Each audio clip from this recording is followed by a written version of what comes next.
Hey folks, good morning. Marty Griffin here with Marc Serrao. Hi, Marty. Oakmont Bakery, who is one of the kindest, most generous people I've ever known in my life, and has been kind of portrayed recently in a negative light in several forums for building his dream, this bakery. Before we get into the logistics of it and kind of the semantics, this kind of some of this stuff is a bit hateful and has to kind of hurt. Yeah, when people, especially people that don't know me, when they say things that aren't true, there's a lot of things that people have said that are out there that just aren't true. That bothers me more than anything, Yeah, what I've said to people about life is they like it when you're on your way up, but somehow when you get up there, they want you to fall back down. It's a bit hurtful, right?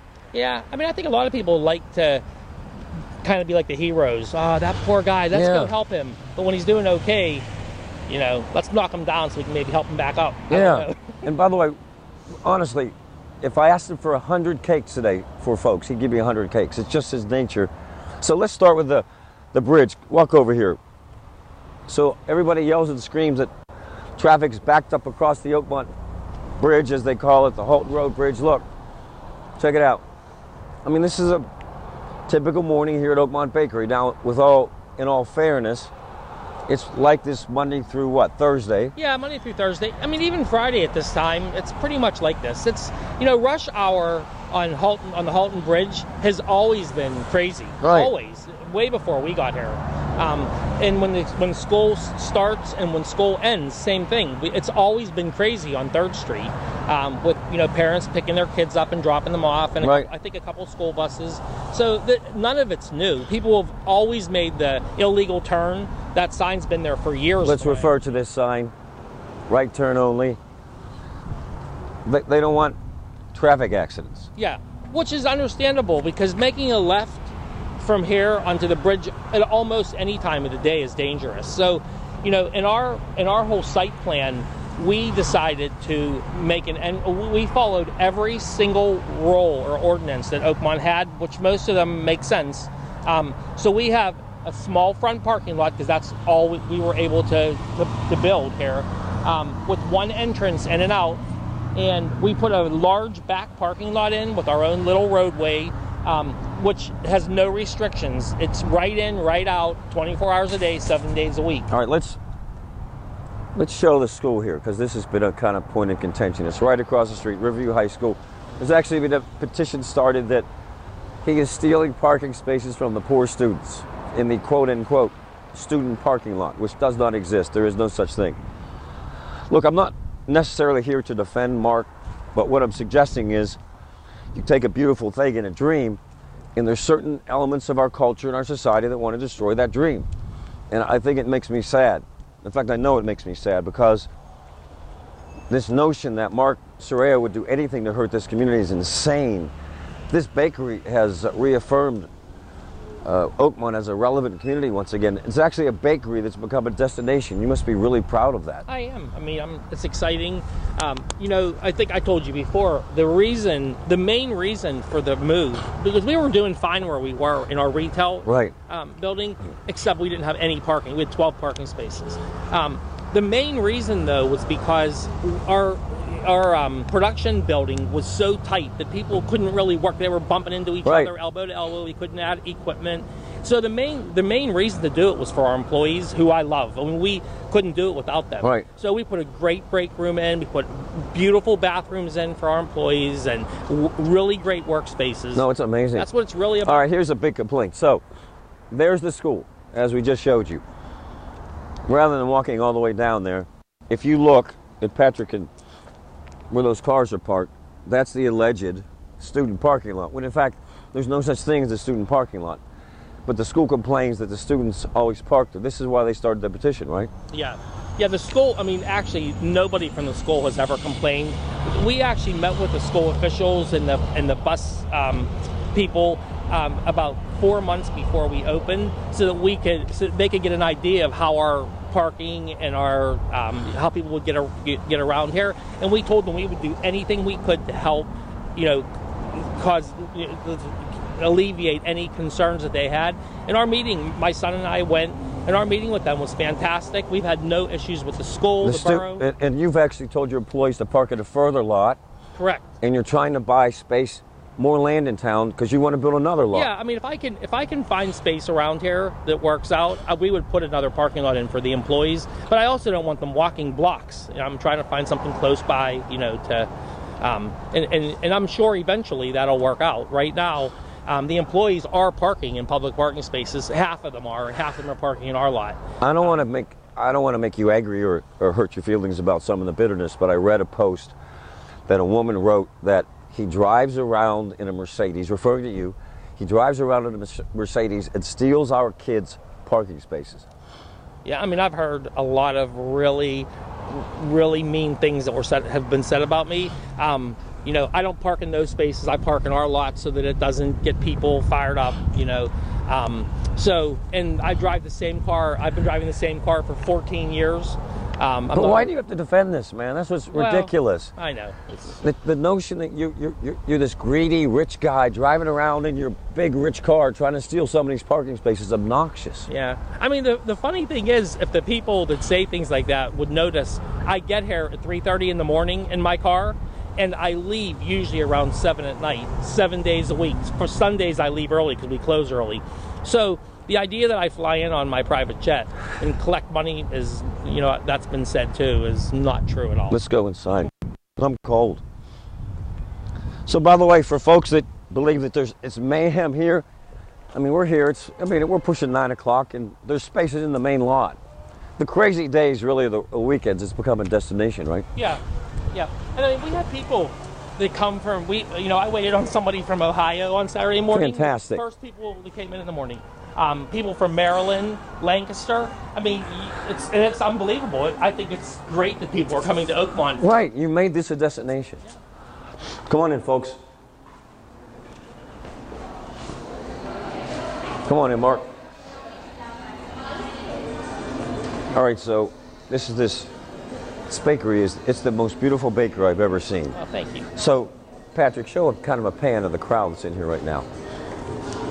So I look online this morning, there was a piece written about you. And online in the piece it says, the guy says that he was number 679 in line and did some noxious and waiting 3 hours for donuts. It's not true. No, it's really not true. I mean, normally in midday especially, it's much busier than this. Yeah. A lot of times we'll have 100 people inside, sure, and maybe 25 or 30 people outside on the busiest days. But we wait on 250 people per hour on a busy day. So the idea, there's never been 600 people here, or 300 even, I don't believe. And but it does get hectic, and people are waiting in line. I think most people, we ask a lot of people how long they've been here, because we're trying to get an idea of how long people are waiting. I believe the average wait is 15 minutes on a busy day, yeah, and even as long as a half an hour. When we first opened, because we weren't prepared for how busy we were, people were probably waiting an hour because we didn't have enough counter people. But that's what we're really working on, is having enough people to handle the crowd. Which, by the way, gets to my next point. So you bring in all these new employees, you interview and hire 5 employees. This is our culture today, by the way, which I'm getting to.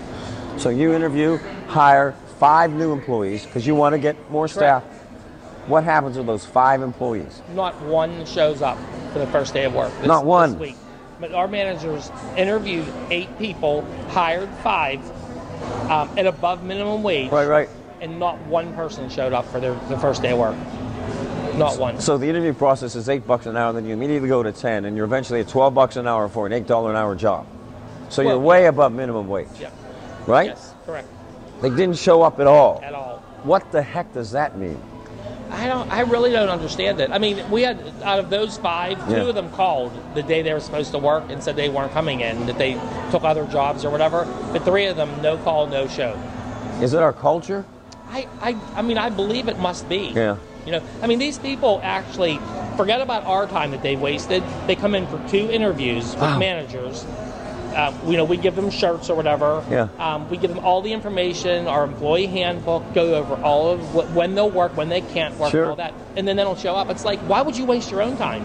Serving number 600. So overall, big picture, Are you pleased with how this has all turned out? I'm very pleased. I mean, the whole building, you know, my son and I designed the whole place. Beautiful, man. And my family, but Tony and I mostly. And I couldn't be more happy with the way it turned out. It's been a couple years of planning. You know, every family event we've been working on the floor plan and the design and all that.